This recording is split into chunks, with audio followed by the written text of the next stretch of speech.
Sewage doesn't lie. The city of Tempe testing sewer water to see what type of drugs are going into the system. It's all an effort to fight the opioid epidemic. All this as church leaders in Phoenix gather to better understand how to care for those they counsel. Here's ABC 15's Cameron Pullum. The average opioid user looks just like you and I.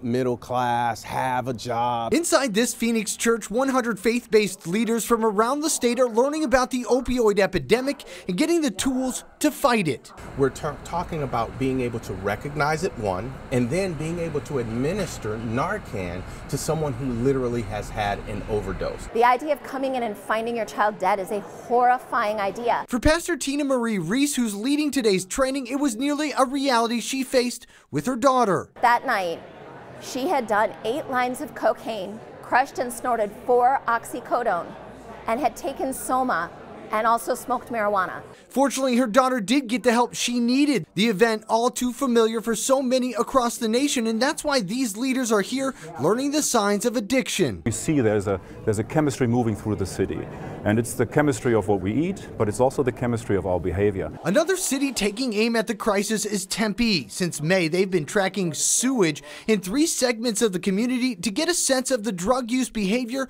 in the city. In an ideal world, what we want to see is a drop in drug use and ultimately a drop in the overdoses and in the deaths. Samples are collected on a daily basis from the wastewater treatment center. The samples are anonymous and each represents tens of thousands of residents. We want to have a year's worth of data for the whole city to help us set a baseline for improvement. Once they have that baseline, increases and drops in use become more apparent. In the end, they hope that information can help drive resources to the areas of the community that need it most. I'm Cameron Pullum, ABC 15 Arizona.